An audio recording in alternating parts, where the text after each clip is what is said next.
Tonight, we are going to move on to session 2 in Romans chapter 11. Malam ini kita akan lanjut ya. Ini adalah sesi kedua yang kita bahas sama seperti yang Sabtu lalu, yaitu Roma pasal 11. We will continue to study and understand in scripture why the Jewish people are called the chosen people of God. Kita akan terus belajar kenapa orang Yahudi disebut umat panggilan Tuhan. I remember very clearly when I was in Israel some years ago. Saya masih ingat sewaktu saya ke Israel beberapa tahun yang lalu. We were standing at a distance from the Wailing Wall. Kita ini lagi berdiri ya di tembok ratapan. And we were watching the people there, all of them crying out to God with their faces so close to the wall. Jadi kita melihat banyak sekali orang-orang Yahudi itu ya mukanya lengket di tembok ratapan dan mereka sedang beratap dan menyanyi. And I can see some of them whispering through the cracks, and many of them, they were stuffing little pieces of paper into the grooves and the crevices of the wall. Dan saya juga melihat di antara mereka seperti yang berbisik-bisik melalui dinding dan celah-celah ya dari tembok itu. Dan bahkan ada beberapa yang memasukkan kertas potongan kecil-kecil dalam ini alur ataupun celah di dinding itu. They write all their prayer requests and love notes on a little piece of paper to Yahweh. Mereka menulis permohonan doa mereka atau mereka sedang menulis surat cinta ya dari mereka kepada Tuhan mereka yaitu Yahweh. And when they come to the wall, they just simply stuff all this paper into the holes and the grooves, any holes and grooves they can find. Terus mereka mendekati tembok ratapan itu dan mereka ini ya memasukin kertas-kertas itu di setiap lubang yang bisa mereka dapatin ataupun alur yang mereka ketemukan. So I asked God, Jadi dari situ saya bertanya kepada Tuhan, Father, why the Jews? Tuhan, kenapa engkau memilih orang Yahudi, bangsa Yahudi? Why did you choose them over all the other different races in the world? Kenapa engkau memilih khususnya bangsa Yahudi dibanding semua ras yang lain di dunia ini? And I asked, Father, why not the Africans? Dan saya bertanya, kenapa bukan orang Afrika? Why not the Indians or the Arabs? Kenapa bukan orang India, bukan orang Arab? Why not the Europeans? Kenapa bukan orang Eropa? Or why not the Chinese? Kenapa bukan orang Cina? Why the Jewish people? Kenapa orang Yahudi yang engkau pilih? And God answered, Dan Tuhan menjawab, do you see what they are doing? kamu lihat enggak apa yang sedang mereka lakukan? They come to this wall every day to look for me. Mereka datang di ratapan dinding ini tiap hari untuk mencari aku loh. They cry and they whisper to me Mereka menangis dan mereka berbisik-bisik kepadaku. with their faces and their lips pressed so close to the wall. Dengan wajah dan bibir mereka yang saking mau mereka dekatin sampai menempel di dinding itu. Why do they do that? Kenapa mereka melakukan hal seperti itu? Because they think I am still on the other side. Sebab mereka berpikir aku ada di belakang tembok itu. Behind that wall is the old temple grounds where the Jewish people believe the Holy of Holies used to be. Sebab di belakang tembok itu adalah halaman kuil tua yang orang Yahudi percaya itu adalah tempat Maha Kudus. So do you see this picture, my friends? Jadi saudara bisa melihat gambaran ini. Isn't it so cute and so loving? Bukankah begitu lucu ya apa yang dilakukan orang-orang Yahudi ini? Right at that moment, I immediately understood. Sewaktu itu, pada saat itu aku langsung mengerti. I understood why God chose the Jewish people. Saya langsung mengerti kenapa Tuhan memilih orang-orang Yahudi. Let us now begin in Genesis chapter 12, verse 1 to 3. The Lord had said to Abram, leave your native country, your relatives, and your father's family, and go to the land that I will show you. I will make you into a great nation. I will bless you and make you famous, and you will be a blessing to others. Verse 3. I will bless those who bless you and curse those who treat you with contempt. All the families on earth will be blessed through you. Tuhan berfirman kepada Abram, tinggalkanlah negeri asalmu, sanak saudaramu, dan keluarga ayahmu, dan pergilah ke negeri yang akan kutunjukkan kepadamu. Aku akan menjadikan kamu bangsa yang besar. Aku akan memberkatimu dan menjadikanmu terkenal, dan kamu akan menjadi berkat bagi orang lain. Aku akan memberkati orang yang memberkati kamu dan mengutuk orang yang menghina kamu. Semua keluarga di bumi akan diberkati melalui kamu. So right from the very beginning, God already decided that Israel will become a great nation. Jadi dari awal Tuhan sudah menentukan bahwa bangsa Israel akan menjadi bangsa yang besar. And we can see in scripture, the Jewish people as a whole is chosen to bless the nations of the world. Jadi bisa melihat dari kebenaran firman ini, bangsa Yahudi terpilih secara keseluruhan. Mereka dipilih untuk memberkati bangsa-bangsa di dunia. Because it is clearly written, all the families on earth will be blessed through you. Sebab sangat jelas tertulis di firman ini, dikatakan semua keluarga di muka bumi ini akan diberkati melaluimu. This is written in Genesis, my friends. Tertulis di Kejadian loh, saudara-saudari. From the very beginning. Dari awal maksudnya. So what is it that made those theologians who hate the Jews so much reject and ignore this portion of scripture? Pasti kok masih ada para teolog yang membenci orang Yahudi dan menolak keberadaan mereka. My friends, do you remember the story of Joseph? Saudara masih ingat cerita Yusuf? We read in the Bible when God told Joseph about how great he will become when he grows up. Ingat enggak Tuhan memberitahukan kepada Yusuf nanti sewaktu dia kelak menjadi besar dia akan menjadi hebat. What happened when Joseph started to share this vision with his family? Apa yang terjadi sewaktu Yusuf mulai membagikan visi ini kepada keluarganya? His brothers immediately sold him off to a slave trader. Saudara laki-lakinya langsung menjualnya kepada seorang pedagang budak. But regardless of how much pain and suffering Joseph had to endure, Tapi tidak peduli seberapa besar rasa sakit atau penderitaan yang Yusuf harus tanggung. you know, he went through a lot of challenges. Kita tahu Yusuf melewati banyak sekali tantangan dan rintangan kehidupan. But in the end, Joseph still rose to power and he fulfilled God's purpose in his life. Tapi pada akhirnya tidak ada manusia yang bisa menggagalkannya atau merubah rancangan Tuhan. Dia tetap naik sebagaimana ditentukan Tuhan. So understand this very clearly, my friends. Jadi tolong mengerti yang satu ini. When it is written Sewaktu dikatakan tercatat, in scripture, that is, tertulis di firman Tuhan. no man can thwart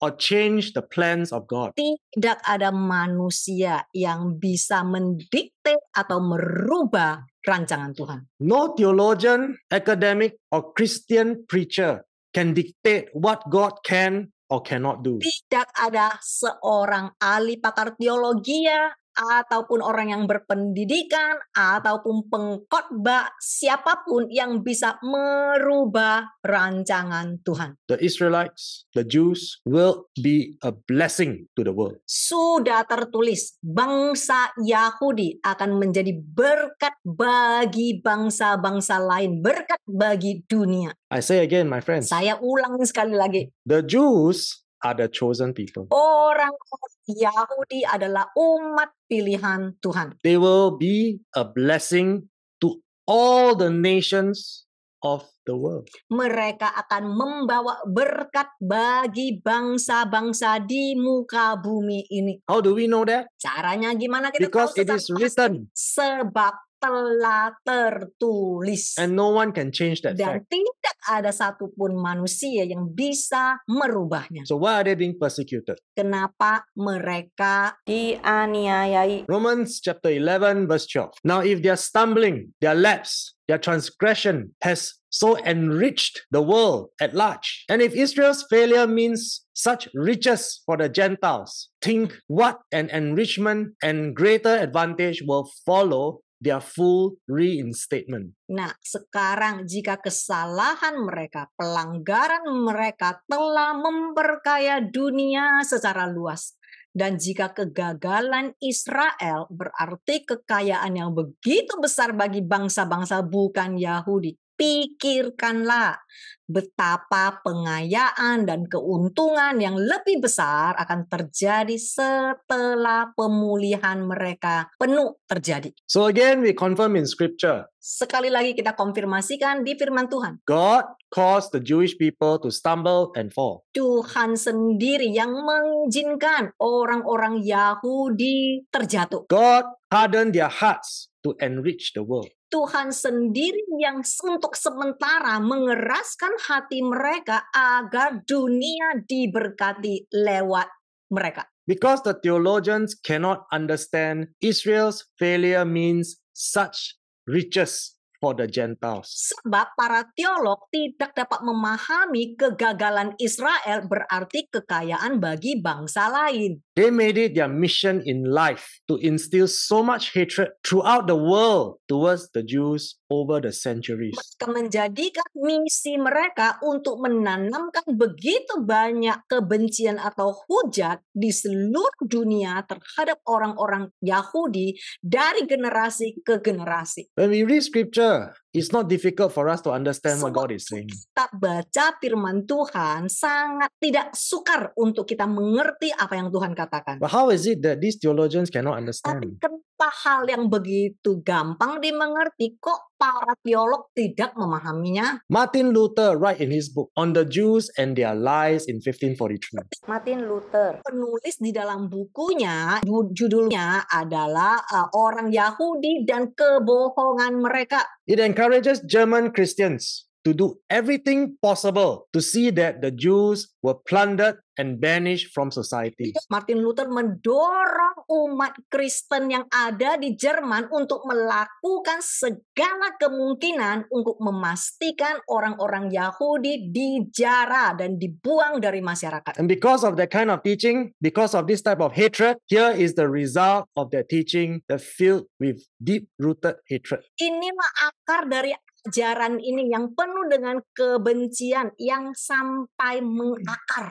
During the Second World War, the German Christian soldiers were singing Silent Night, Holy Night. They were celebrating Christmas while they gassed and they killed thousands of Jews on that very night. Pada saat Perang Dunia Kedua, para tentara Jerman Kristen sedang merayakan hari Natal. Dan mereka bersama-sama bernyanyi Malam Kudus Sunyi Senyap. Mereka merayakan Natal sambil memasukin orang-orang Yahudi di satu ruangan gas dan membunuh ribuan orang Yahudi di malam yang sama itu. Why did they do that? Kenapa mereka melakukan hal-hal demikian? It is because these Christian soldiers were made to believe that the Jews killed Jesus. Sebab para tentara Jerman Kristen ini mereka dibuat sehingga mereka percaya orang-orang Yahudi ini harus dibunuh karena mereka membunuh Yesus Kristus. So many were killed during the Holocaust. Banyak sekali orang-orang dibunuh sewaktu masa Holocaust. All because of the hatred. Semua karena kebencian. So my friends, Saudara-saudariku, we can see many people in the world throughout the ages, banyak orang di dunia sepanjang masa, including Christian theologians. termasuk teolog. Ini Kristen ya, kita sedang berkata We Kristen. see even pastors and church leaders. Pendeta, pemimpin gereja, This is what they say. ini yang mereka katakan. Hate the Jews. Benci orang Yahudi. Plunder them and kill them. Jarah, bunuh mereka. This is actually taught in churches. Ini diajarkan di gereja. I know when we talk about this, when we hear this now, it's very sad, Sewaktu kita mendengar hal-hal seperti ini, kita cukup sedih ya. but it actually happened. Tetapi saudara, bukan cuma sekedar sedih, tapi hal-hal ini sungguh terjadi jikalau saudara pelajari sejarahnya. People of the world tell us to hate the Jews. Orang-orang di dunia mengajarkan kita untuk membenci orang-orang Yahudi. But what did God say? Tapi apa sih yang Tuhan katakan? Jeremiah 24:6-7. Yeremia pasal 24 ayat 6 sampai 7. For I will set my eyes on them for good, and I will bring them again to this land, and I will build them up and not overwhelm them, and I will plant them and not uproot them. Verse 7. I will give them a heart to know me, understanding fully that I am the Lord, and they will be my people, and I will be their God, for they will return to me with their whole heart. Sebab aku akan mengarahkan pandanganku kepada mereka untuk selama-lamanya. Dan aku akan membawa mereka kembali ke negeri ini. Aku akan membangunnya, bukan membuat mereka kewalahan. Dan aku akan menanamnya, bukan mencabutnya. Aku akan memberi mereka hati untuk mengenal aku, memahamiku sepenuhnya, bahwa akulah Tuhan. Dan mereka akan menjadi umatku. Dan aku akan menjadi Tuhan mereka. Karena mereka akan kembali kepadaku dengan sepenuh hati. So when we compare what God has written in scripture and what men publish in the book, Jadi sewaktu kita bandingkan ya apa yang tertulis di firman Tuhan dengan apa yang dipaparkan di buku manusia yang manusia tulis. do you not see the great difference? Saudara bisa melihat perbedaan yang begitu besar. People of the world say hate them and kill them. Orang-orang dunia berkata benci mereka, bunuh mereka, jarah mereka. God says, I will do good to these people. Tuhan berkata, aku akan berbuat baik kepada orang-orang ini. God says, I will be their God, Tuhan berkata, aku akan menjadi Tuhan mereka. and I will make them return to me with their whole Dan heart.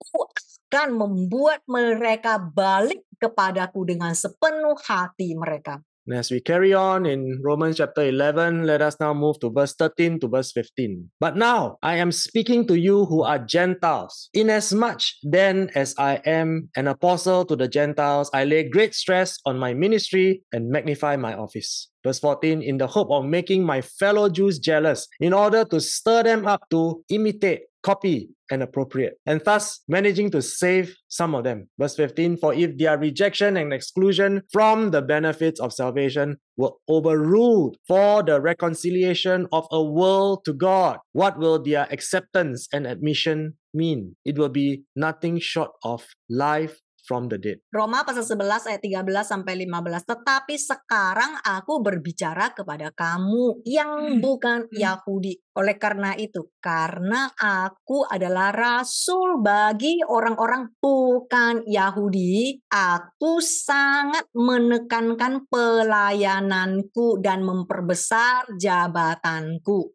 Dengan harapan membuat rekan-rekan Yahudiku iri supaya mereka terdorong sehingga berhasil diselamatkan beberapa di antara mereka. Karena jika penolakan dan pengucilan mereka dari keselamatan ditolak demi rekonsiliasi dunia dengan Tuhan, apa arti penerimaan mereka? Ini akan menjadi sesuatu yang hidup dari kematian. Let us look at verse 15 once again. Kita lihat ya ayat 15 sekali lagi. It is written so clearly. Sudah tertulis dengan sangat jelas. For if their rejection and exclusion from the benefits of salvation were overruled, Jika penolakan mereka dari keselamatan, pengucilan dari keselamatan demi rekonsiliasi dunia dengan Tuhan. why were they made to harden? Why were they made to reject Christ? Jadi kenapa mereka dibuat mengeraskan hati mereka sehingga mereka menolak Kristus? It's so that the world, the Gentiles, which is us, will be reconciled back to God. Agar dunia, orang-orang yang bukan Yahudi, yaitu kita, bisa direkonsiliasi dengan Tuhan. So think about this, my friends. Coba saudara pikirkan ini. It is not a coincidence that Jesus, our Savior, was born a Jew. Bukan suatu kebetulan Yesus Juru Selamat kita dilahirkan sebagai seorang Yahudi. Dengar baik-baik. Why was he not born as a Caucasian? Kenapa Yesus bukan bule? Why is he born a Jew? Kenapa Yesus Kristus dilahirkan sebagai seorang Yahudi? We know that for a fact because as it is written, our Messiah is from the house of David. Kita tahu secara pasti karena dikatakan Mesias kita berasal dari keluarga Daud. And we know he will teach the Jewish people that repentance is necessary for the forgiveness of their sins.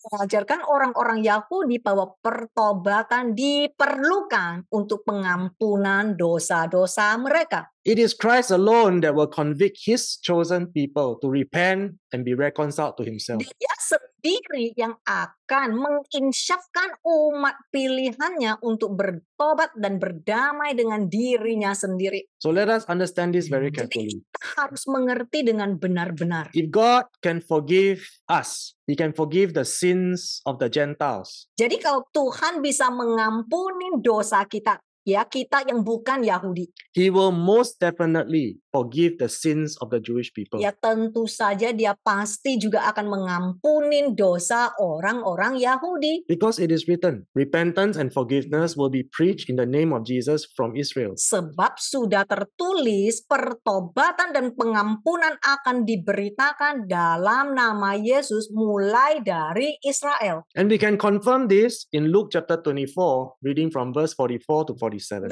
Ini bisa dikonfirmasikan lewat Lukas pasal 24 ayat 44 sampai 47. Then he said to them, this is what I told you while I was still with you. Everything which has been written about me in the law of Moses and the writings of the prophets and the Psalms must be fulfilled. 45.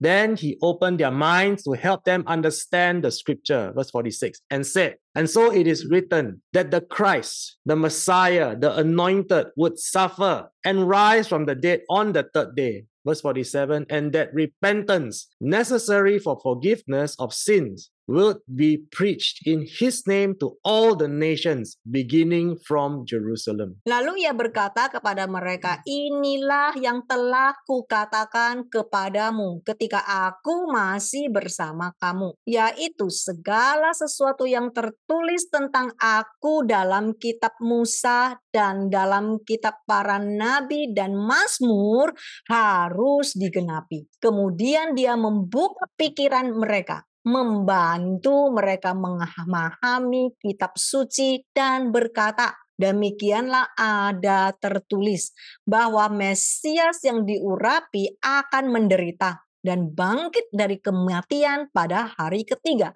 dan bahwa pertobatan yang diperlukan untuk mengampunan dosa akan diberitakan dalam namanya kepada semua bangsa mulai dari Yerusalem. So even as Gentile Christians, we Jadi learn that forgiveness only happens when there's genuine repentance. Jadi dengar baik-baik ya. Yang non-Yahudi seperti kita juga belajar dari sini pengampunan dosa cuman bisa diberikan kepada orang-orang yang mau bertobat. This has been preached from the time of the chosen apostles until now to us the Gentiles. Dan ini sudah dikhotbahkan, diajarkan kepada para nabi di zaman itu sampai sekarang hari ini tetap sama, enggak ada perubahan. So we as Gentiles already learn that there must be a genuine repentance for Christ, our Savior, to forgive our sins. Jadi di sini sudah sangat jelas kita sebagai orang bukan Yahudi harus mengerti pengampunan cuman akan terjadi pada saat ada pertobatan. And if you and I can be convicted by this portion of scripture, Jadi kalau engkau dan aku sebagai orang yang bukan Yahudi bisa diinsyafkan oleh firman ini, do you not think that Jesus himself will also convict the Jewish people to genuinely repent? bukankah Yesus Kristus juga bisa menginsyafkan orang-orang Yahudi agar mereka juga mau bertobat? So that their sins will be forgiven. Agar dosa mereka bisa dihapuskan? Just like our sins are forgiven, so for the Jewish people it will be the same. Sama seperti dosa kita dihapuskan, jikalau ada pertobatan, sama pula terhadap orang-orang Yahudi. Romans chapter 11 verse 16 to 18. Now if the first handful of dough offered as the first fruits, Abraham and the patriarchs, is consecrated, holy, so is the whole mass, the nation of Israel. And if the root, Abraham, is consecrated as holy, so are the branches. Verse 17. But if some of the branches were broken off, while you, a wild olive shoot, were grafted in among them to share the richness of the root and sap of the olive tree. Verse 18. Do not boast over the branches and pride yourselves at their expense. If you do boast and feel superior, remember, it is not you that support the root, but the root that supports you. Jika segenggam adonan pertama yang dipersembahkan sebagai hasil sulung Abraham dan para leluhur telah disucikan, kudus, maka seluruh misah bangsa Israel juga demikian. Dan jika akarnya Abraham disucikan, kudus, maka cabang-cabangnya pun demikian. Tetapi jika ada di antara cabang-cabangnya dipatahkan dan kamu tunas pohon zaitun yang liar dicangkokkan di antara cabang-cabang itu untuk mendapat bagian dalam kekayaan dari akar dan getah-getah pohon zaitun itu. Janganlah kamu bermegah atas cabang-cabang itu dan bermegah atas harga yang mereka bayar. Jika kamu bermegah dan merasa lebih unggul, ingatlah bahwa bukan kamu yang menopang akar itu, melainkan akar itu yang menopang kamu. Again and again, we confirm in scripture that the Jewish people was used by God as a sacrifice and made to suffer for our sake. Sekali lagi dan sekali lagi diulangkan, orang-orang Yahudi itu dipakai oleh Tuhan untuk menderita demi menyelamatkan kita. They are the branches that were broken off. Ya, mereka adalah cabang yang dipatahkan. While you and I, the Gentiles, a wild olive shoot, were grafted in among them to share the richness of the root and the sap of the olive tree. Sedangkan engkau dan aku cuman sekedar dari akar pohon zaitun itu. So you see, my friends, do we need any more evidence? Jadi saudara bisa melihat, masihkah kita perlu bukti? We are grafted in among them to share in the richness. Kita itu dicangkokkan di dalam mereka loh, untuk menikmati kekayaan itu. So please, my friends, Jadi tolonglah saudara-saudari, it is clearly written in scripture. sudah begitu jelas tertulis di dalam Alkitab. Do not pride yourself at the expense of the Jewish people. Jangan menjadi sombong, apalagi orang Indonesia suka berkata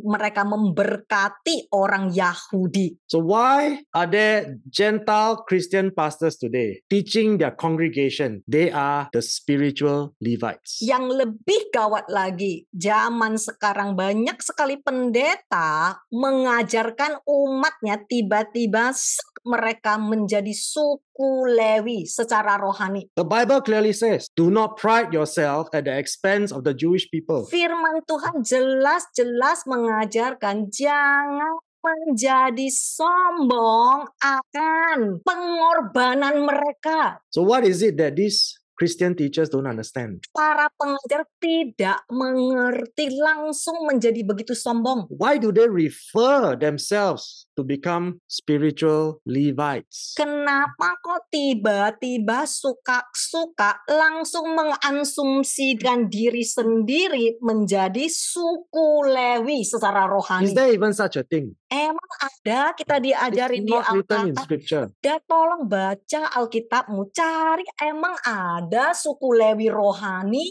And how far would these Christian teachers go? Seberapa jauh dibawa pengajaran seperti ini dan untuk agenda apa? Some even go as far as to say, I am the reincarnation of Christ. Ada juga bahkan yang mengajarkan mereka itu reinkarnasi Yesus. For what? Untuk apa? When their life is not even holy. Sewaktu hidup mereka aja nggak benar. So you see, my friends, Bisa melihat saudara, there is no point for us to try to steal the blessings from the Jewish people. Tolong jangan mencuri Berkat yang tersedia khusus untuk bangsa Israel. Why do these so-called reputable scholars and theologians insist that the blessing of God must now come to the Gentile church and all the curses will be upon the Jews? Kenapa para Teolog termuka ataupun cendekiawan ataupun para pengajar bersikeras berkat yang Tuhan sediakan untuk orang-orang Yahudi sekarang karena orang Yahudi sudah diganti oleh gereja, maka gerejalah yang berhak menerima berkat-berkat itu. Kenapa begitu? Are they reading a different Bible? Apakah mereka membaca Alkitab yang beda? Or is it because those portion of scripture in the Bible were deleted? atau ada yang terhapus di Alkitab yang mereka baca? How can these theologians, pastors, and teachers intentionally ignore scripture? Kenapa kok bisa ada para teolog atau pengajar atau pendeta yang sengaja menghapus bagian ini? And they continue to teach the world, teach their congregation to hate the Jews. Dan mereka terus-menerus mengajarkan jemaatnya. Sudah, ya, tidak perlu peduli dengan orang Yahudi. Ya, orang Yahudi membunuh Yesus, membenci mereka, tetapi mereka lah ahli warisnya. Hate the Jews because they killed Jesus. Ya. Benci orang Yahudi karena orang Yahudi membunuh Yesus. So now God will not bless the Jadi Israelites. Tuhan tidak lagi memberkati bangsa Israel. God will bless us. We are the church. We are the Gentiles. Tetapi kita penggantinya. Kita itu yang berhak menerima berkat yang Tuhan turunkan buat orang-orang And we Yahudi. shall replace the Jews and we will take their blessings. Dan inilah kita itu penggantinya. Gereja sudah menggantikan orang Yahudi menjadi umat pilihan Tuhan. Oleh karena itu gerejalah yang diberkatin. That's not even biblically correct. Di mana ada tertulis di Alkitab? Tolong cek. How can you read the Bible and then teach and preach something like that? Gimana? Kau bisa membaca firman Tuhan yang jelas-jelas tidak mengatakannya dan diputar balik dan menjadi kebenaran. Romans 11:19 to 21. You will say then, branches were broken, pruned off, so that I might be grafted in. That is true. But they were broken, pruned off because of their unbelief, their lack of real faith. And you established true faith because you do believe. So do not become proud and conceited, but rather stand in awe and be reverently afraid. Verse 21. For if God did not spare the natural branches because of unbelief, neither will he spare you if you are guilty of the same offense. Roma pasal 11 ayat 19 sampai 21. Maka kamu akan berkata, cabang-cabangnya telah dipatahkan, dipangkas supaya aku dapat dicangkokkan. Itu benar, tetapi mereka dipatahkan, dipangkas karena kekafiran mereka, kurangnya keimanan mereka. Dan kamu diteguhkan melalui iman karena kamu beriman. Maka janganlah kamu menjadi sombong dan angkuh, tetapi berdirilah dengan rasa kagum dan takut. Sebab jika Tuhan tidak menyayangkan cabang-cabang asli karena ketidakpercayaan, maka dia juga tidak akan menyayangkan kamu jika kamu melakukan pelanggaran yang sama. So why make the Jewish people suffer so that salvation shall come upon the Gentile church? Apa membuat orang-orang Yahudi Menderita agar keselamatan bisa datang kepada gereja non-Yahudi. All the hearts of God's chosen people, they were made to harden in unbelief. Seluruh hati umat pilihan Tuhan dibuat mengeras, dibuat tidak percaya. Even to the point of betraying Jesus and sending him to his death as planned by God. Bahkan sampai dibuat untuk mengkhianati Yesus dan mematikan Yesus. Dan ini semua sesuai dengan rancangan Tuhan. Why go through all that? So that we, the Gentile church, can be reconciled to God our Father. Coba pikirkan kenapa harus melalui proses yang begitu susah agar kita gereja non-Yahudi bisa berdamai dengan Tuhan Bapa kita. This is something that we should be very serious and start to take note. Ini adalah hal-hal yang sangat serius serius yang saudara harus catat. This is the answer to the Gentile church, Ini adalah jawaban bagi gereja non-Yahudi. especially to those academics and the theologians that like to teach the world to hate and to despise the Jews. Bagi para akademisi dan teolog yang suka mengajarkan dunia untuk membenci dan meremehkan orang Yahudi,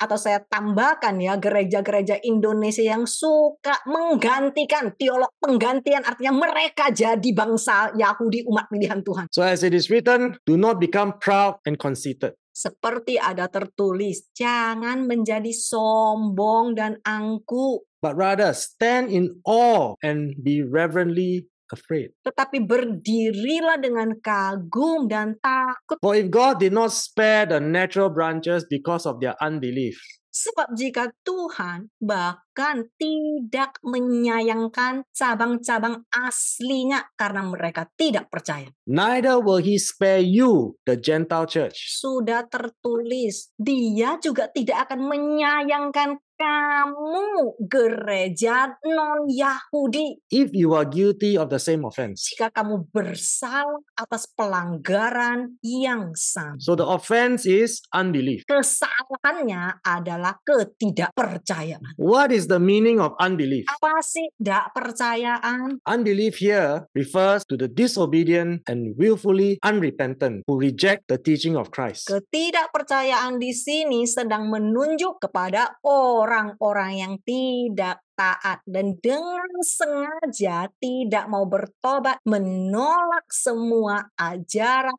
Kristus, firman, dan hukumnya. Those who have unbelief are so-called Christians who reject the precepts and the biblical laws of Christ. Orang-orang yang tidak percaya bukan Kristen ya. Kristen yang tidak percaya adalah Kristen yang cuma di bibir doang Kristen, tapi tidak pernah mau mentaati ajaran dan hukum firman Tuhan. Those who practice unbelief will continue to betray Jesus every time they choose to indulge in their sinful practices. Orang-orang yang Tidak percaya, saya tidak sedang berkata orang bukan Kristen ya. Orang Kristen yang tidak percaya adalah orang Kristen yang selalu mengkhianati Yesus, melakukan perbuatan dosa walau setiap minggu ke gereja. So how is this relevant to us, the Gentiles? Oke, jadi bagaimana hal ini relevan bagi kita sebagai orang-orang bukan Yahudi? How is this relevant to present day Christians? Ya, jadi apa sih hubungannya dengan Kristen zaman now menurut konteks kitab suci ini? According to the context of scripture, God is saying to us, if we continue to be unrepentant and indulge in our habitual sins, we will be destroyed without mercy. Jadi hubungannya dengan kita, Tuhan berkata hal yang sama. Jikalau kita terus-menerus tidak mau bertobat, selalu hidup menuruti kedagingan dan dosa-dosa kita, kita pun akan dibinasakan tanpa ampun. What do many Gentile churches love to teach today? tetapi hari ini gereja Non-Yahudi, kesukaan mereka, pengajaran mereka seperti apa sih? They like to teach God is love. Mereka suka sekali mengajarkan Tuhan itu kasih. His forgiveness to you is unconditional. pengampunannya terhadapmu tanpa syarat. Is that true? Ya kan? Kalian suka kan dengar begitu kan? Amin. You can continue to live in sin. He is obligated to forgive you. Engkau bisa terus berdosa. Tuhan pun tanpa syarat selalu harus mengampunimu walau engkau tidak mau bertobat. If you have to repent, Jesus died for nothing. Jika kamu harus bertobat, Ngapain Tuhan Yesus mati buatmu? That is why today you see many Christians, they love to indulge in their habitual sin and refuse to repent because they say, I'm under grace, I'm not under law, I don't need to repent. kamu lihat Betapa banyaknya Kristen zaman now berdosa seenaknya, tidak mematikan kedagingan dan mengaku Tuhan kan kasih, Tuhan nggak begitulah kejam. That is why today you see so many pastors that are practicing LGBT running a church. Makanya engkau melihat akhir ini banyak sekali bahkan pendeta LGBT buka gereja LGBT. Why do they even go to church? Ngapain ke gereja? Why do they even call themselves Christians? Ngapain jadi Kristen? Bible already say to them very clearly, Tuhan sudah sangat jelas berkata, God is not inclusive. Tuhan bukanlah Tuhan yang semua diterima tanpa syarat. God never told anyone to be inclusive. Gak pernah mengajarkan kita harus semua terima secara universal. Gaya hidup apa bebas semua diterima. And Enggak even in begitu. 1 Corinthians chapter 6, we know God say, if you continue to practice homosexuality, you will never enter into heaven. Dan bahkan kita sudah di 1 Korintus pasal 6 Tuhan berkata, jikalau engkau mempraktekkan LGBT homoseksual, engkau tidak akan mendapatkan bagian di dalam kerajaan surga. So why even go to church? Kenapa ngapain ke gereja? They continue to sin, Terus menerus berdosa, they continue to lie, terus menerus menipu, they continue to cheat. terus menerus membohong. What did God say? Apa sih yang Tuhan katakan? They continue in their sexual sin, Terus-menerus, Ya, dosa seks bebas. even continue to be angry, terus-menerus marah-marah, always getting offended. terus-menerus dikit-dikit tersinggung. Hebrews chapter 10, 26 to 27. For if we, the Gentile Christians, go on willfully and deliberately sinning after receiving the knowledge of the truth, there no longer remains a sacrifice to atone for our sins. That is, no further offering to anticipate. Verse 27. But a kind of awful and terrifying expectation of divine judgment and the fury of a fire and burning wrath, which will consume the adversaries, those who put themselves in opposition to God. Sebab jika kita dengan sengaja berbuat dosa setelah menerima pengetahuan tentang kebenaran, maka tidak ada lagi korban pendamaian atas dosa-dosa kita, yaitu tidak ada lagi yang tersisa yang bisa ditawarkan untuk mengantisipasi, tetapi kepastian yang mengerikan dan menakutkan akan penghakiman ilahi dan keganasan api dan murka yang membara yang akan menghanguskan musuh terhadap mereka yang menempatkan orang yang menentang Tuhan. So if you continue to go on deliberately sinning, Jadi jikalau engkau setelah menerima kebenaran terus menerus tidak menghiraukan berdosa, and you believe that Jesus is obligated to forgive you, dan engkau masih bersikeras, pokoknya Yesus tetap akan mengampunimu. then I plead with you, my dear brothers and Aku sisters, minta tolong kepadamu, saudara-saudariku. please continue to read this portion of scripture and allow God to speak to you. Terus menerus membaca Ibrani pasal 10, 26 sampai 27 sampai engkau diinsyafkan oleh Tuhan. If we don't stop sinning, the wrath of God shall be upon us. Sebab sudah dijanjikan jikalau engkau tidak bertobat, keganasan api dan murka yang membara akan menghanguskanmu. If we continue to put ourselves in opposition to God, Jikalau engkau terus-menerus menempatkan dirimu sebagai orang yang menentang Tuhan. God says, I will destroy you. Tuhan berkata, aku akan membinasakanmu. Romans 11, 22 to 24. Then note and appreciate the gracious kindness and the severity of God. Severity towards those who have fallen, but God's gracious kindness to you, provided you continue in His grace and abide in His kindness. Otherwise, you too will be cut off, pruned away. Verse 23. And even those others, the fallen branches, the Jews, if they do not persist in clinging to their unbelief, will be grafted in, for God has the power to graft them in again. For if you have been cut off what is by nature a wild olive tree, and against nature grafted into a cultivated olive tree, how much easier will it be to graft these natural branches back on the original parent stock of their own olive tree? Maka perhatikan dan hargai kemurahan hati dan ketegasan Tuhan. Ketegasan terhadap mereka yang telah jatuh, tetapi kemurahan hati Tuhan kepadamu. Asalkan kamu terus berada dalam kasih karunia-Nya dan tetap dalam kebaikannya. Jika tidak, kamu juga akan disingkirkan, dipangkas, dan bahkan orang-orang lain, cabang-cabang yang tumbang, orang-orang Yahudi, jika mereka tidak terus-menerus melekat pada ketidakpercayaan mereka akan dicangkokkan karena Tuhan mempunyai kuasa untuk mencangkokkan mereka kembali. Sebab jika kamu telah menebang pohon zaitun liar dari alamnya dan dicangkokkan secara bertentangan dengan pohon zaitun yang dibudidayakan, maka betapa lebih mudahnya mencangkokkan kembali cabang-cabang asli itu ke asal induk pohon zaitun itu sendiri.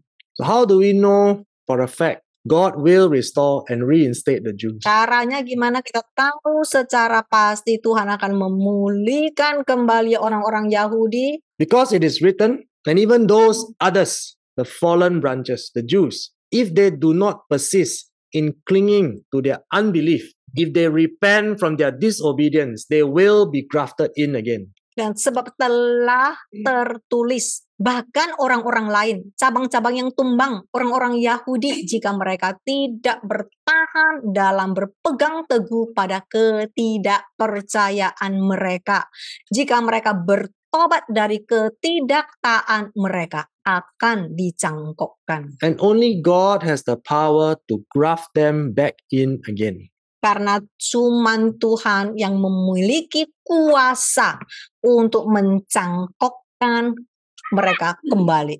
So as humble followers of Jesus our Messiah, Jadi sebagai pengikut Yesus yang rendah hati, we can simply understand from scripture that has always been the plan since the beginning when God called Abram. kita bisa secara mudah mengerti hal ini sudah diterapkan dari awal. Dari mula-mula ketika Tuhan memanggil Abram. Before Abram was called Abraham, sebelum Abraham bernama Abraham. the promise was already made. Janji Tuhan telah ditentukan. Israel will be a great nation. Bangsa Yahudi akan menjadi umat yang besar. The Jews will be a blessing to the whole world. Orang-orang Yahudi akan membawa berkat bagi dunia. And God will restore them. Dan Tuhan akan memulihkan mereka. Can anyone change God's plan?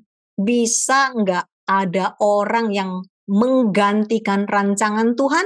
We can see very clearly and we are able to understand what is written in scripture because we are not blinded by the hatred towards Jews. Kita bisa membaca firman Tuhan dan mengerti dan mampu memahami apa yang tertulis karena kita tidak dibutakan oleh kebencian terhadap orang Yahudi. We know it is a fact that Jews will always be the chosen people of God. Kita tahu adalah suatu fakta yang sudah pasti sesuai dengan rancangan Tuhan. Orang-orang Yahudi terpilih. Mereka adalah umat yang terpilih, bukan kita. So my dear friends, my dear brothers and sisters, let us not be governed by deception. Saudara-saudariku yang terkasih, Jangan tertipu atau menipu diri sendiri. Let us not be consumed by hatred towards the Jews. Jangan sampai kita termakan kebencian terhadap orang Yahudi. But instead, let us obey the word of God and make every effort not to sin against God. Marilah kita mentaati firman Tuhan dan berusaha semaksimal mungkin untuk tidak berdosa kepada Tuhan. 1 John chapter 4 verse 20.